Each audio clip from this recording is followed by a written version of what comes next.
Capítulo 8. Brisbane, 1975. Nell tornou a checar os documentos. Passaporte, passagem, cheques de viagem. Depois fechou o zíper da bolsa e se repreendeu. De fato, aquilo estava se tornando compulsivo. As pessoas viajavam de avião todos os dias. Pelo que ela sabia, amarravam-se em assentos dentro de tubos gigantescos de metal e consentiam em ser lançadas para o céu. Respirou fundo. Tudo ia dar certo.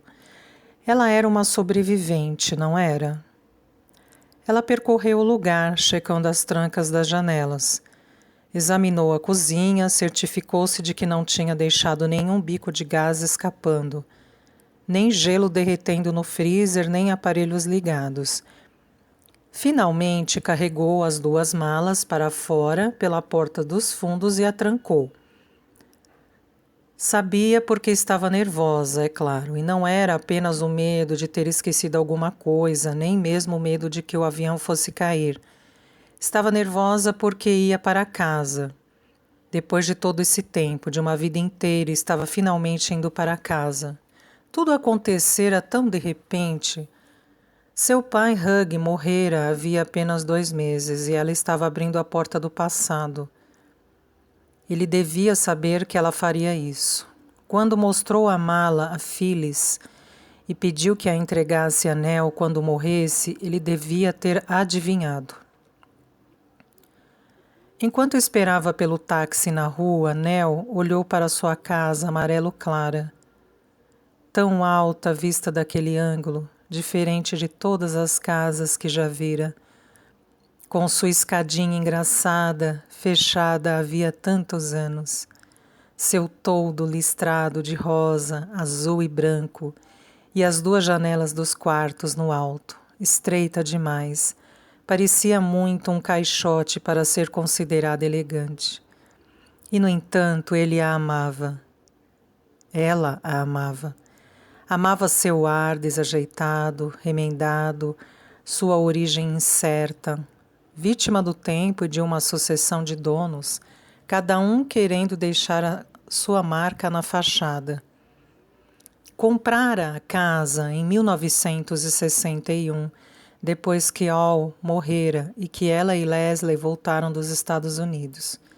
Estava em mau estado, mas sua posição nas encostas de Paddington, atrás do velho Teatro Plaza, parecera a Nell o mais próximo de um lar. E a casa havia recompensado sua fé, até lhe dera uma nova fonte de renda. No quarto de despejo no subsolo, cheio de móveis quebrados, tinha visto uma mesa que lhe agradara, pernas em espiral e tampo dobrável. Estava em péssimo estado, mas Nell não pensou 2 vezes. Comprou lixa e goma laque e a restaurou. Fora Hugh quem lhe ensinara a restaurar móveis. Quando ele voltara da guerra e as irmãzinhas começaram a nascer, Nell passou a ficar atrás dele nos fins de semana. Tornou-se sua ajudante, aprendeu a distinguir entalhe de rabo de andorinha de entalhe dentado, goma laca de verniz. Mas já fazia muito tempo que não lidava com isso, e achava que tinha esquecido até ver aquela mesa. Ela sabia realizar esse trabalho. Esquecera de que gostava tanto disso. Teve vontade de chorar enquanto esfregava a goma laca nas pernas espiraladas da mesa, sentindo aquele cheiro familiar. Mas Nell não era do tipo que chorava. Uma gardênia murcha perto das malas chamou a atenção de Nell, e ela lembrou que não tinha chamado ninguém para regar o jardim durante a sua ausência.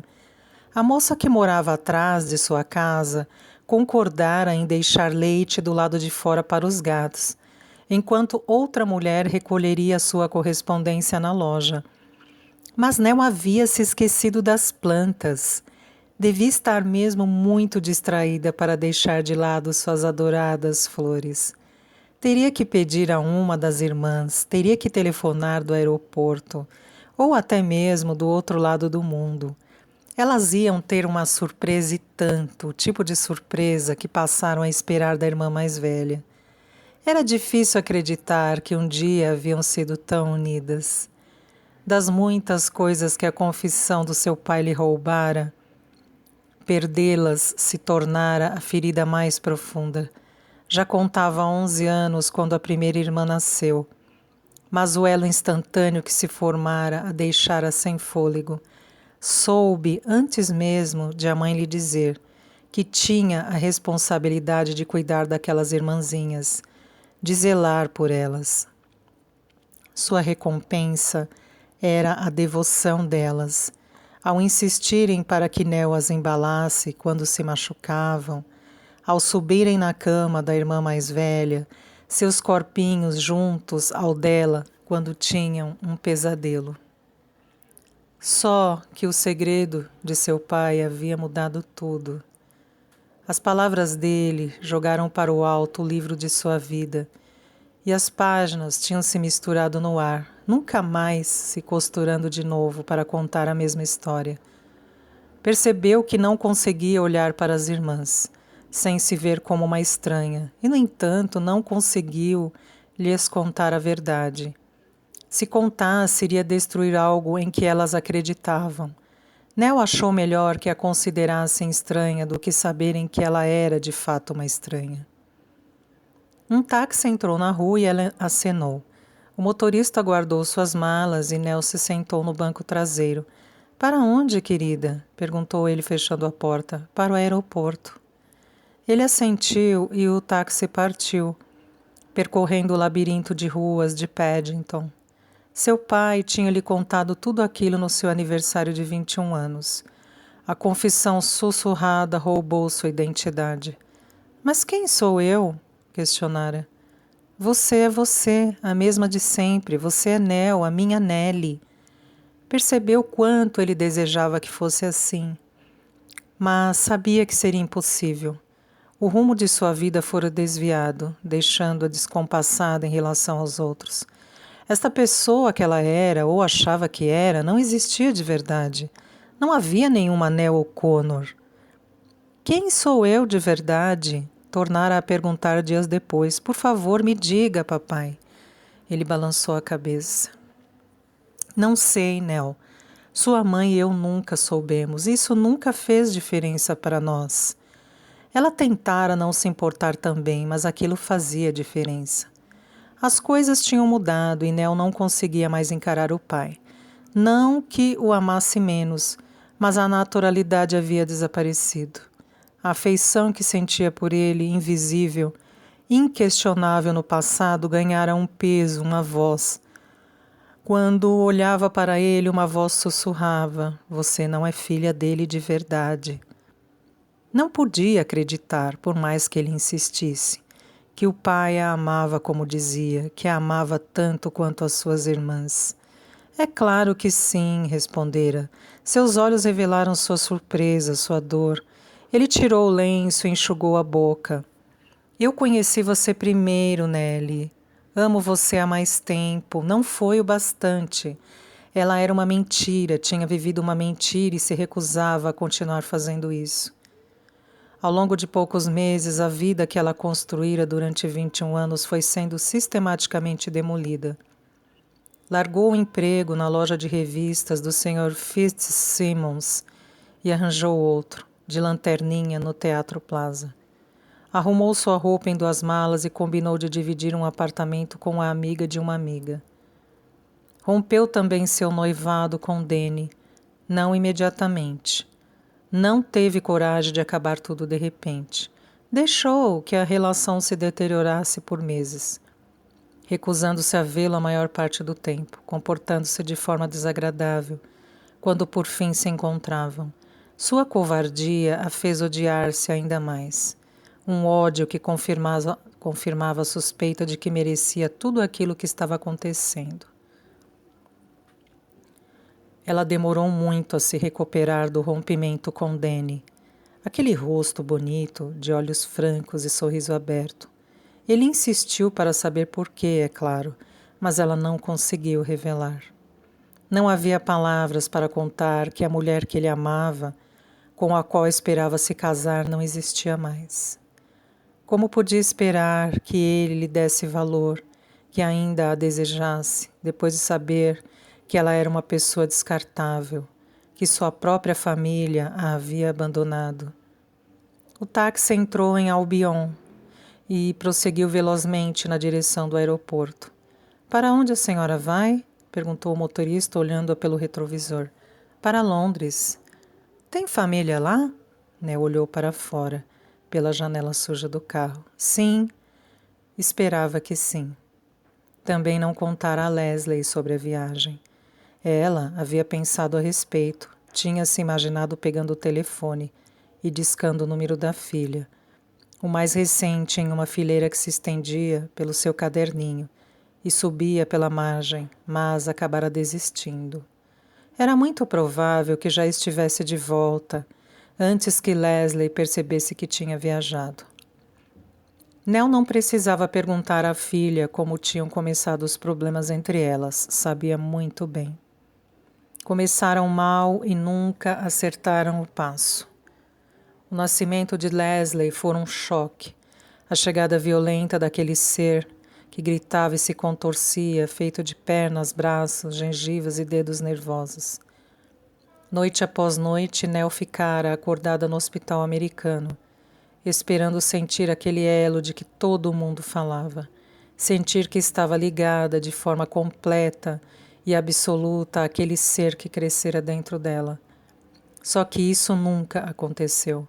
Por mais que tivesse tentado, por mais que tivesse desejado, Nell permaneceu isolada do gatinho selvagem que sugava, machucava e arranhava seus seios, sempre querendo mais do que ela podia dar. Al, por outro lado, ficara encantado, fascinado, não parecia notar que o bebê era um terror. Ao contrário da maioria dos homens da geração dele, adorava carregar a filha, embalá-la nos braços e passear com ela pelas ruas de Chicago. Às vezes, Nell ficava olhando com um sorriso afável, um encantamento imenso ao contemplar a filha. Quando ele erguia os olhos enevoados, Nell via seu próprio vazio refletido neles. Leslie tinha nascido com uma disposição feroz e foi a morte de Al em 1961 que a fez aflorar. Até mesmo quando Nell lhe deu a notícia, viu o antagonismo nos olhos da filha. Nos meses seguintes, Leslie, que sempre fora um mistério para Nell, se recolheu ainda mais ao seu casulo de adolescente, com a certeza de que desprezava a mãe e não queria mais saber dela. Compreensível, é claro, mesmo que inaceitável. Tinha 14 anos, uma idade em que se é muito impressionável, e o pai era tudo para ela. A mudança de volta para a Austrália não ajudara, refletia Nell. Mas não era tola a ponto de permitir que o passado a fizesse se sentir culpada. Decidira o que parecia ser melhor na época. Ela não era americana. A mãe de Al tinha morrido alguns anos antes e, para todos os efeitos, estavam sozinhas, estrangeiras em uma terra estrangeira. Quando Leslie saiu de casa aos 17 anos para viajar de carona pela Austrália até Sydney, Nell se sentira feliz. Com Leslie fora de casa, imaginou que finalmente se livraria da sombra que a tinha acompanhado por todo aquele tempo, murmurando em seu ouvido que era uma mãe horrível, que é claro que a filha não podia tolerá-la, que aquilo estava no sangue, que não merecia ter filhos. Por mais que Liu tivesse sido carinhosa, Nell descendia de uma linhagem de mães más, que abandonavam os filhos com facilidade. E não dera tão errado assim. 12 anos depois, Leslie estava mais perto de casa, morando na Costa Dourada, com um namorado mais recente e a própria filha, Cassandra. Ela só tinha visto a menina umas 2 vezes. Só Deus sabia quem era o pai. Nell não perguntara. Quem quer que fosse devia ter alguma sensatez, porque sua neta não demonstrava a impetuosidade da mãe. Pelo contrário, Cassandra era uma criança cuja alma parecia ter envelhecido antes do tempo. Calada, paciente, pensativa, leal a Leslie, uma bela criança. Havia uma seriedade nela, naqueles olhos azuis e melancólicos meio caídos, e uma boca bonita que seria maravilhosa se um dia ela sorrisse com alegria genuína. O táxi parou em frente à porta da companhia aérea Qantas, e ao pagar ao motorista, Nell se esqueceu completamente de Leslie e Cassandra.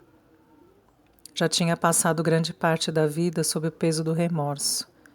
Afogada em mentiras e incertezas, agora estava na hora das respostas, de descobrir mais sobre si mesma. Saltou e olhou para cima quando um avião passou voando baixo, roncando. Faça uma boa viagem, querida, disse o taxista, colocando as malas de Nell em um carrinho. Farei. E ela ia mesmo. Finalmente ia encontrar respostas.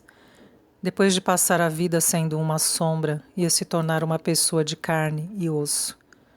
A chave do mistério fora a maleta branca, ou melhor, seu conteúdo. O livro de contos de fadas, publicado em Londres em 1913. O retrato na folha de rosto. Nell reconhecera imediatamente o rosto da contadora de histórias. Algo, nos recônditos de sua mente, forneceu os nomes antes que seu consciente fosse acionado, nomes que ela achava que pertenciam apenas a uma brincadeira de criança, a dama, a autora.